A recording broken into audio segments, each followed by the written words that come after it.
Et donc salut à tous les amis, c'est Larry, j'espère que vous allez bien. Alors aujourd'hui les amis, on se retrouve pour une petite vidéo. Donc aujourd'hui je vais vous présenter mon mâle fauve de Bourgogne de plus proche en une vidéo un peu plus longue. Donc aujourd'hui on va parler un peu de ce lapin, donc on va parler un peu de combien de temps je l'ai et d'essai porté. Donc pour commencer il faut savoir que je l'ai acheté il y a un an. Donc c'est un fauve de Bourgogne. Alors je l'ai acheté un peu plus loin de chez moi, mais je suis pas déçu. Donc ce lapin les amis, il faut savoir que ça fait un an que je l'ai et honnêtement je suis pas déçu. Alors il faut savoir qu'un fauve de Bourgogne c'est une race très prolifique, donc ça reproduit quand même assez bien et ça fait quand même pas mal de bébés, d'où la vente plus importante de ces races. Alors le mien il reste assez peureux, donc le fait que je fasse des vidéos c'est quand même bien, comme ça lui permet aussi d'entendre ma voix et de savoir que je lui veux pas de mal. Alors ce qui est bien quand même avec lui c'est que quand je lui fais sa cage et que je le prends sur moi, il va pas trop chercher à se débattre. Il faut savoir que les lapins ils aiment pas avoir les pattes dans le vide, ça c'est sûr, mais je suis quand même assez chanceux car quand je le mets sur moi, eh bien, il cherche pas à me griffer.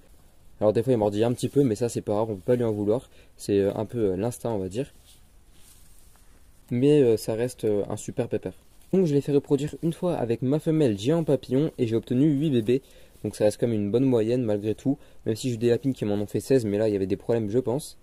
Donc les bébés sont quand même assez beaux, mais malheureusement, il y en a un qui a une malocclusion dentaire.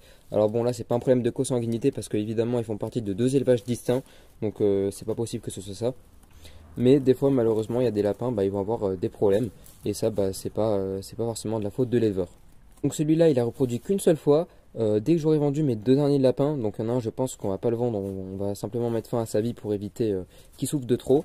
Je le mettrai aux femelles, donc je vais le mettre à la géant papillon noir et blanche, et pardon, excusez-moi, au bleu de Vienne qui est juste ici, donc ma nouvelle lapine, et on verra un peu ce que ça donnera. Donc j'aimerais bien avoir du pur fauve de Bourgogne, mais pour l'instant je pourrais pas en faire par manque de place, et aussi parce que ça demande beaucoup de temps à s'en occuper, donc je suis aussi pas mal occupé en ce moment, donc c'est assez difficile. Donc voilà le petit pépère, donc une présentation assez rapide et assez simple, donc voilà. Si vous avez des questions, n'hésitez vraiment pas dans les commentaires, je répondrai à tout le monde. Si je ne saurais pas répondre, je vous dirai que je ne saurais pas répondre, mais normalement ça devrait aller. Alors je ne suis pas non plus expert en lapin, mais ça fait quand même 3 ans, mais non, même 4 ans que je pratique l'élevage, et je commence à avoir quelques connaissances, et c'est assez cool. Donc merci à tous ceux qui ont regardé la vidéo jusqu'à la fin. Je vous souhaite une très bonne semaine.